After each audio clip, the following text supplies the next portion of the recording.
নমস্কাৰ আপোনালোক সকলোকে পুনৰবাৰ মোৰ আন এটি ব্লগছলৈ স্বাগতম জনাইছোঁ। আশা কৰোঁ আপোনালোক সকলো ভালে আছে।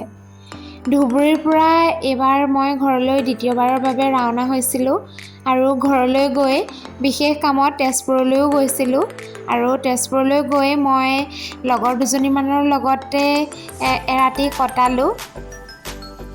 সেই লগৰ কেইজনী আন কোনো নহয়, মোৰ কৰ্মজীৱনৰ পাতনি মেলা তেজপুৰ নেমকেয়াৰ হস্পিটেলত লগ পোৱা পৰিস্মিতা বৰুৱা, পৰিস্মিতা ভূঞা আৰু ভাগ্যশ্ৰী। ইহঁতৰ লগতেই মই সেইদিনাখনেই ৰাতি পাৰ কৰিছিলোঁ আৰু তেহেঁতৰ লগত আজিকালি মোৰ নাৰ্ছিঙৰ জুনিয়ৰ পূজা ভণ্টিও থাকে। সিহঁতৰ লগতেই সেই দিনটো পাৰ কৰিছিলোঁ আৰু তেহেঁতৰ লগতেই আবেলি টাইমত ফুৰিবলৈ ওলাই গৈছিলোঁ তেজপুৰৰ পদুমপুখুৰী উদ্যানত আৰু তেওঁলোকৰ লগতেই কেনেকৈ সময়খিনি পাৰ কৰিছিলোঁ তাৰে ওপৰত ভিডিঅ'টো বনাইছোঁ, চাই থাকিব শেষলৈকে।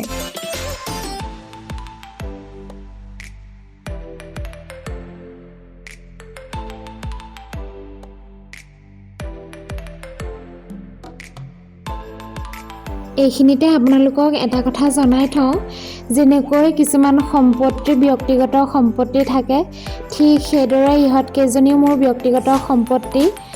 খুব কম সময়তে ইহঁতকেইজনী মোৰ খুব আপোন হৈ পৰিছিল আৰু যেতিয়া তেজপুৰৰ পৰা ধুবুৰীলৈ বুলি আহিছিলোঁ সেই সময়ত বৰ বেছি দুখ লাগিছিলে, কাৰণ মই ভবা নাছিলোঁ ইহঁতৰ লগত ইমান সোনকালে আপোন হৈ পৰিম, কাৰণ তেহেঁতক মই আগতে কেতিয়াও চিনি পোৱা নাছিলোঁ। প্ৰথম তেজপুৰ নেমকেয়াৰ হস্পিটেললৈ গৈ ফোনৰ যোগেৰে কথা পাতি তেনেকৈ ৰুমত আমি থাকিবলৈ আৰম্ভ কৰিছিলোঁ আৰু ইমান কম সময়তে নিজৰ বাই ভনীৰ দৰে আমাৰ সম্পৰ্কবিলাক গঢ়ি উঠিছিলে।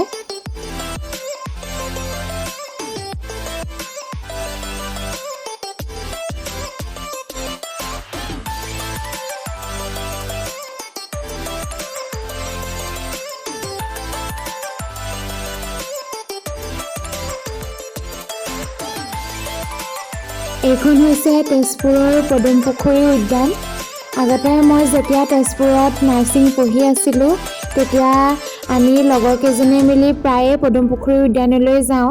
তেতিয়া ইয়াতে সোমাবৰ কাৰণে 10 টকাৰ টিকেট কাটিব লাগিছিলে, আজিকালি 30 টকা হ'ল, কিন্তু সেইটো টাইমত আমি 10 টকাৰ টিকেট কৰিয়েই সোমাইছিলোঁ।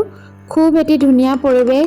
আপোনালোকেও যদি তেজপুৰলৈ যায়, তেজপুৰততো ফুৰিবলগীয়া বহুখিনি ঠাই আছে, কিন্তু আপোনালোকে পদুমপুখুৰী উদ্যানলৈও যাব, খুব ভাল লাগিব তাৰ পৰিৱেশটো আপোনালোকৰ।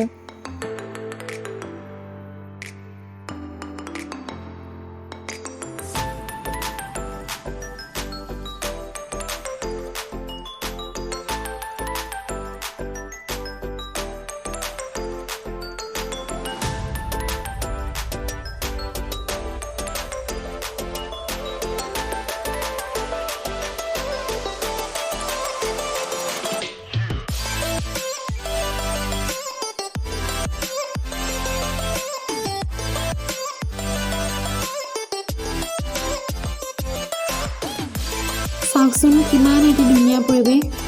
আচলতে এটা কথা কি জানে, ভাল লগা মানুহখিনিৰ লগত ভাল লগা ঠাইলৈ ফুৰিবলৈ যাবচোন। যদি আপোনাৰ মনটো বেয়া লাগি থাকে, নিশ্চয় মনটো ভাল লাগিব।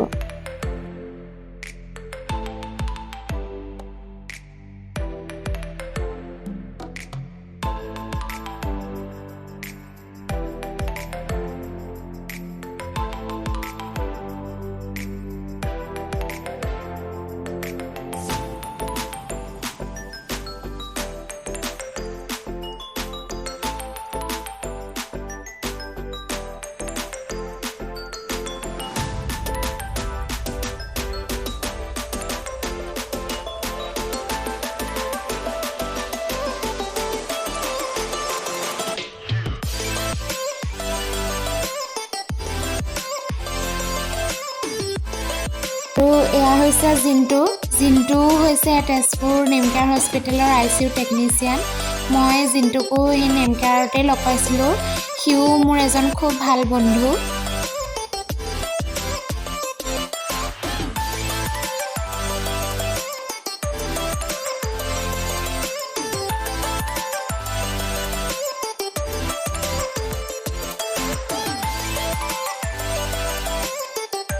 এই এৰিয়াটো হৈছে তেজপুৰৰ চক মাৰ্কেটৰ পিছ চাইডৰ এৰিয়াটো। এইখিনি এৰিয়াৰ পৰা আমি হোষ্টেলত থাকোঁতে মাংস বজাৰ কৰোঁ, চব্জি বজাৰ কৰোঁ। এই এৰিয়াটোৱেদি পাৰ হৈ যাওঁতেও স্মৃতিবোৰ মনত পৰি গ'ল আৰু নাৰ্ছিঙত পঢ়া লগৰ কেইজনীলৈও মনত পৰি গ'ল। তেজপুৰ টাউনৰ প্ৰতিটো গলি আৰু প্ৰতিখন ঠাইতেই বহুতো স্মৃতি লুকাই আছে। গণেশ ঘাটৰ পৰা আৰম্ভ কৰি তেজপুৰৰ অগ্নিগড়, পদুম পুখুৰী উদ্যান, চিত্ৰলেখা উদ্যান, মহাভৈৰৱ মন্দিৰ, কনকলতা পাহাৰ আদি প্ৰতিটো ঠায়ে বহুত মিছ কৰোঁ, কাৰণ লগৰবিলাকৰ লগত আমি আউটিঙত সেই ঠাইবিলাকতেই ফুৰিব গৈছিলোঁ। আমি বহুত ফূৰ্তি কৰিছিলোঁ তেজপুৰত থাকোঁতেও। গোটেইখিনি ঘূৰি আহি গধূলি সময়ত পৰিস্মিতা গোহাঁইকো লগ কৰিছিলোঁ। তাইকো তেজপুৰ নেমকেয়াৰ হস্পিটেলতেই লগ পাইছিলোঁ। পৰিস্মিতা গোহাঁই, পৰিস্মিতা বৰুৱা, পৰিস্মিতা ভূঞা, ভাগ্যশ্ৰী আৰু আমি 5জনীয়ে একেলগে ৰুম শ্বেয়াৰ কৰিছিলোঁ। এনেদৰেই ঘূৰি পকি আমাৰ যথেষ্ট সময় হৈছিলে। তথাপিও এটা পৰিয়ালৰ নাম নল'লে নহ'ব। তেজপুৰত নাৰ্ছিং পঢ়ি থাকোঁতে আমি প্ৰথমে হোষ্টেলত আছিলোঁ, কিন্তু নাৰ্ছিঙৰ 3rd ইয়েৰত লাষ্টলৈ 5-6 মাহমান আমি ৰেণ্টত আছিলোঁ দীপ্তি দত্ত আণ্টিহঁতৰ ঘৰত।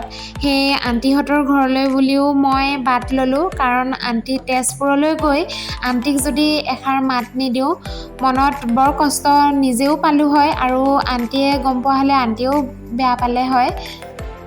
কাৰণ আণ্টি হৈছে আমাৰ মাৰ সমতুল্য।